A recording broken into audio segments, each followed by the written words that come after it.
Welcome, everybody. College football week 3 is in the books, and college football week 4 is here. I'm Joe with the Game House, and today we're going to take a look at 5 things to watch in college football week 4.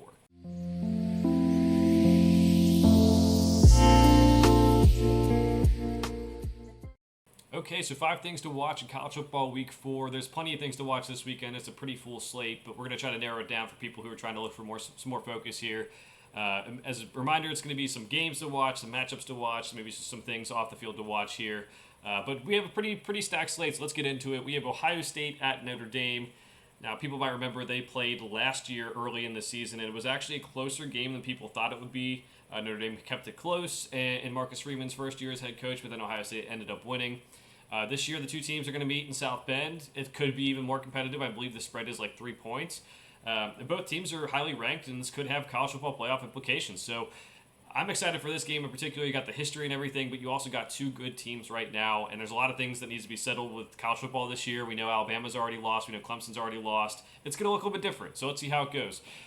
So far, neither team has been tested. Notre Dame's 4-0. They played in week 0. That's why they have four games already played before week 4. Offense is totally different with Sam Hartman, a quarterback, the transfer from Wake Forest, the active FBS leader in passing yards. Really helps them move the ball through the air. After last year, they had to just run the ball a ton, which is good now because now they can run and pass the ball. Audric Estime, the running back, is a kind of a load to bring down, so it's nice to have that balance.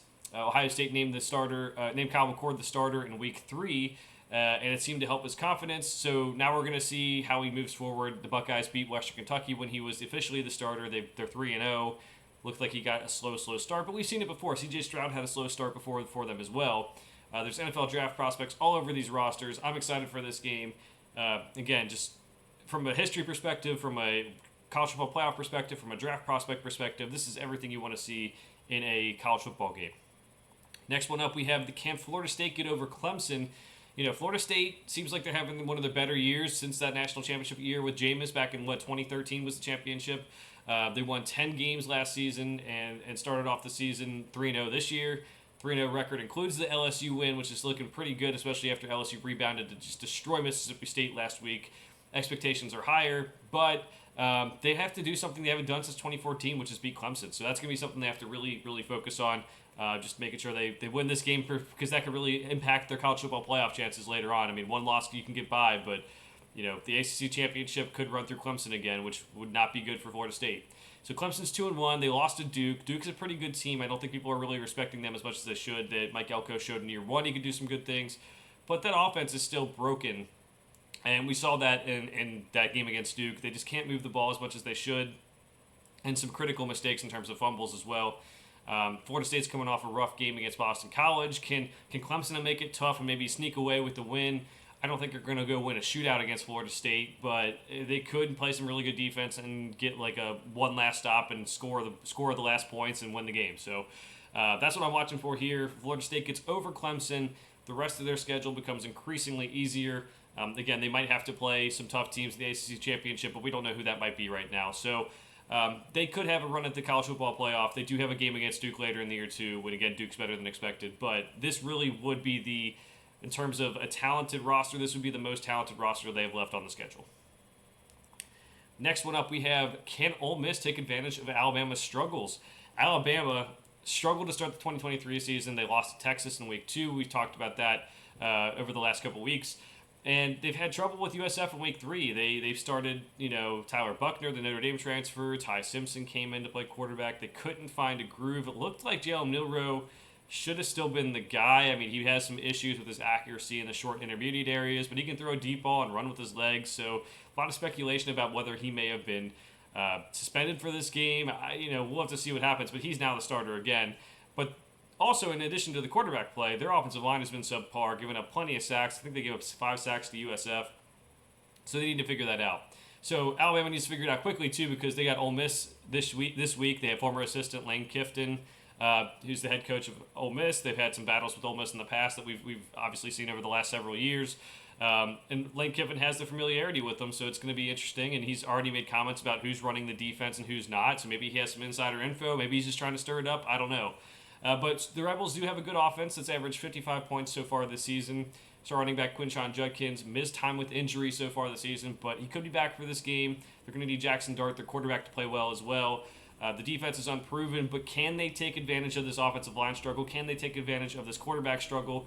The way Alabama played against USF, it doesn't look like they'll be able to win many SEC games, but we also know that they have the most talented roster based on the 24/7 composite in all of college football. So they should be able to rise to the occasion, maybe play this game really close.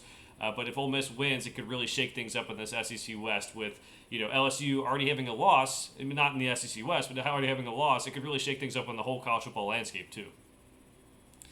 Next one up, we have plenty of Pac-12 matchups to watch. There's just so much going on. Pac-12 might be the best conference this year. It still remains to be seen as we go through the season, but they have so many fun teams. We have Oregon and Colorado. Travis Hunter's out for this game with that injury sustained against Colorado State. But Colorado's 3-0. They haven't really played a team of Oregon's caliber yet. There's so much hype surrounding Colorado that it's worth watching. I believe it's a 3:30 Eastern game on ABC.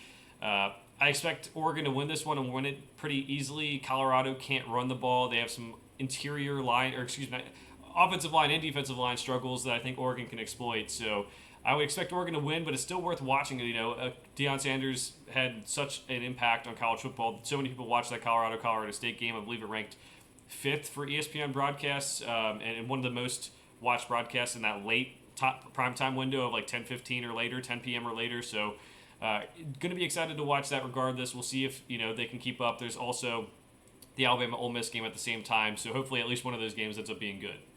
Another game to watch is UCLA and Utah. UCLA's been rolling this year. Chip Kelly has the offense rolling. Dante Moore, a true freshman quarterback, looks pretty good as well. Looks like a future star. They're 3-0. They're going to face an undefeated Utah team. Utah struggled this year at different times, but they've also been without Cam Rising. Status is up in the air for this week. So for me personally, I'd look for maybe UCLA to pull off an upset here. Maybe get Chip Kelly some love. Just because the Cam Rising injury, I do expect Utah to be the more physical team, though, so they could maybe sneak away with the win there. The third game to watch in the Pac-12 is Oregon State and Washington State. Now, these teams have been in the headlines. These schools have been in the headlines because they're the only teams left in the Pac-12 or the 2PAC or the Pac-2, whatever you want to call it. Both teams are good this season, though, which is good for their last season in the Pac-12. We have Clemson transfer DJ Uiagalelei. He's looked solid for Oregon State at quarterback. The defense has been good for them. Washington State has Cam Ward at quarterback. He transferred in last year, played pretty well. He's back this year. They already beat Wisconsin. A win in this game could really help shape the Pac-12 championship picture. We have all these teams we're talking about up and down, so it'll be interesting to see who comes out on top and gets the early lead on the Pac-12. All right, and then Penn State's test. Penn State's 3-0, plenty of potential, could make the CFP, could beat Ohio State and or Michigan. We'll have to see how that goes. Decent win so far. They beat West Virginia and Illinois. Still have proven themselves against the elite teams that they have struggled with in the past. Last year they lost to Ohio State and Ohio State and Michigan, and those were their only 2 regular season losses, and that's something they have to get over the hump. But they have a tough test this week when they play Iowa. A lot has been made about Iowa's offense, but their defense is really, really good. Iowa-Penn State matches have produced some really good ones in the past where Iowa's defense really makes Penn State's offense work for it. So we're going to see how it goes. So the Hawkeyes playing tough, 13.5 points per game allowed. Playmakers on all 3 levels, future pros on all 3 levels. And then Penn State has a young quarterback in Drew Allar. Could be making mistakes in this game. This is one of the biggest games of his career, probably the biggest game he's had in his career so far. So a win could really help Penn State kind of really show they're legitimate in terms of CFP chances. While Iowa, they could make things tough, and these games in the past have created some fun matchups. I remember when Saquon was at Penn State versus Iowa, it was a fun one. I believe that one was in Kinnick. This one is at Penn State, so it'll be a bit tougher, but still worth watching this week.